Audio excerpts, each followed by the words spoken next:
এই কাজটা করার জন্য আমাদের দরকার টোটাল 4টা এবং ক্রোম, সেকেন্ড হচ্ছে গুগল শিট, থার্ড হচ্ছে ফেসবুক, ফোর্থ হচ্ছে একটা ভিপিএন। প্রথমে আমরা গুগল ক্রোমে চলে যাব এবং প্রথমে সার্চ করব ওয়ান সেক মেল। এখানে সার্চ করার পর এই যে প্রথম ওয়েবসাইটটা আসবে, এখানে আমরা ক্লিক করে ঢুকবো। তারপর আমরা একটা নতুন ট্যাব খুলবো, যেখানে আমরা লিখবো LAY2FA.com। তোমরা এখানে একটা নতুন ইন্টারফেস আসবে। এটা ওপেন করার পর আমরা এখান থেকে বের হয়ে তারপর আমরা ফেসবুকে ঢুকবো। এখানে ক্রিয়েট নিউ অ্যাকাউন্টে ক্লিক করবো। তারপর একটা অপশন আসবে গেট স্টার্টেড। গেট স্টার্টেডে ক্লিক করার পর এখানে একটা নামের অপশন আসবে। আমরা এখানে যে কোনো একটা নাম দিতে পারি। এখন আমি এখানে যেমন মাইশা দিলাম। ক্লিক করার পর এখানে বয়সের মানে বার্থ ডেটের অপশন আসবে। আমরা এখানে বার্থ ডেট সিলেক্ট করবো। অবশ্যই 18 বছরের প্লাস দিতে হবে। এখানে আমার ফোন নাম্বার নিচে এখানে একটা ইমেলের অপশন আছে, আমরা মেলের অপশনে ক্লিক করবো। তারপর আমরা এখান থেকে বের হয়ে যাবো। বের হয়ে আমরা প্রথমে যে ওয়ান সেক মেলটা ওপেন করছিলাম একটা ওয়েবসাইট, এখান থেকে যে মেলটা আছে এখানে চলে যাবো। ডিলেট বাটনে ক্লিক করবো, তাহলে একটা নতুন মেল আসবে।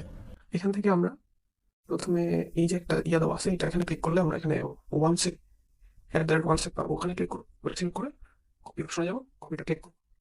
কপিটা ক্লিক করার পর এটা আমাদের এখানে কপি হয়ে যাবে। আমরা এখান থেকে বের হয়ে যাবো। ফেসবুকে আমাদের এখানে মেল অপশন ছিল, ওখানে চলে যাবো। মেলে ক্লিক করবো, ক্লিক করে পেস্ট করে দেবো। ওকে। তারপর এখানে হচ্ছে পাসওয়ার্ড অপশন আসছে। এখানে সবসময় আপনি যেই হন আপনার নিজের নাম এবং আজকের ডেটটা দিয়ে দেবেন। যেমন আজকে হচ্ছে 22 তারিখ, ওইখানে 22 দিয়ে দিলাম।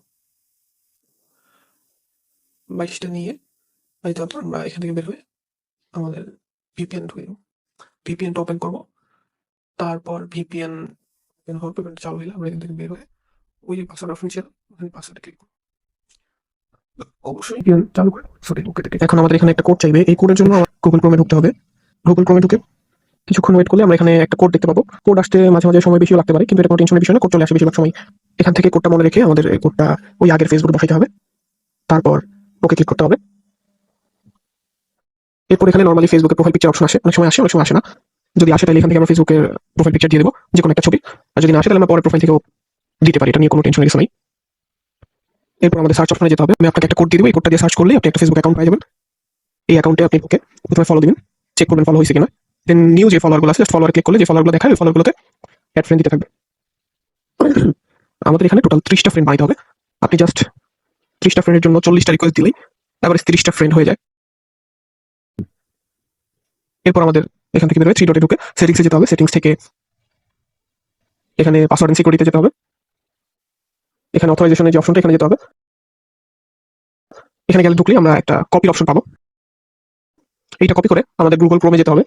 গুগল ক্রোমে আমরা আগে একটা ওয়েবসাইট খুলে রেখেছিলাম, এখানে আমরা এটা পেস্ট করলে এখানে নিচে একটা কোড দেখাবে। এই কোডটা কপি করে নিয়ে আবার ফেসবুকে ঢুকে ওকে প্রেস করে এখানে কোড চাইলে কোডের জায়গায় আমাদের কোড দিতে হবে এবং ওকে দিতে হবে। তাহলে আমাদের অথরাইজেশন কমপ্লিট হয়ে যাবে। আমরা প্রোফাইলে গিয়ে চেক করবো যে আমাদের 30টা ফ্রেন্ড হয়েছে কিনা। যদি হয়ে যায় তাহলে আমরা প্রোফাইল লিঙ্কটা কপি করে নিয়ে এখান থেকে লগ আউট করে দেবো। আমরা এতক্ষণ যেই কোডগুলো কপি করে রেখেছিলাম সেগুলোকে আমাদের এখন এক্সেল শিটে বসাতে হবে। এক্সেল শিট খোলার জন্য প্রথমে আমাদের গুগল এক্সেলে ঢুকতে হবে।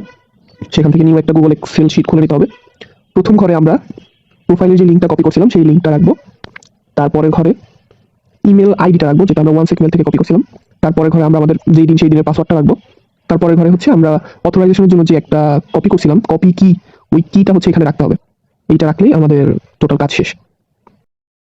প্রতিদিন আইডি খুললে সবগুলো আইডি ঠিক থাকে না, কয়েকটা আইডি ডাই হয়ে যায়। তো ডাই আইডিগুলো চেক করার জন্য আমি আপনাদের একটা লিঙ্ক দিয়ে দিব। এই লিঙ্কে ক্লিক করে ঢুকে আপনি লাইভ আইডি চেক করতে পারবেন। এর জন্য প্রথমে আপনাকে গুগল এক্সেলে যে শীটটা আপনি তৈরি করেছেন ওখান থেকে ABCDE টোটাল 5টা ঘর সিলেক্ট করে নিচের দিকে টান দিলে সবগুলো ঘর সিলেক্ট হয়ে যাবে। তারপর সেটাকে কপি করে আপনি যে লিঙ্কে আপনাকে যে লিঙ্ক দিয়েছি লিঙ্কে ওখানে গিয়ে পেস্ট করে রিমুভ ডুপ্লিকেট ক্লিক করে চেক ক্লিক করতে হবে। তাহলে কয়টা আইডি ডাই আর কয়টা আইডি লাইভ সেটা দেখাবে। লাইভের উপরে সবুজ কালার যে কপি বাটন আছে, কপি বাটন ক্লিক করে আপনি সেটা কপি করে আবার নতুন একটা এক্সেল শিট নিয়ে সেখানে পেস্ট করলেই আপনার লাইভ আইডির এক্সেল শিট তৈরি হয়ে যাবে। লাইভ আইডি শেয়ার করার জন্য প্রথমে আপনাকে টিক বাটনে ক্লিক করতে হবে। তারপরে ডান দিকে উপরে কোণার বাটনে ক্লিক করতে হবে। সেখান থেকে বাম দিকে কোণায় নিচে ক্লিক করতে হবে। এখান থেকে এই বাটনে ক্লিক করে এভরিওয়ান সিলেক্ট করে দিতে হবে। তারপর উপরে লিংক বাটনে ক্লিক করতে হবে, তাহলে আপনার লিঙ্কটা কপি হয়ে যাবে এবং এই লিঙ্কটা আমার সাথে শেয়ার করে দিলেই কাজ শেষ।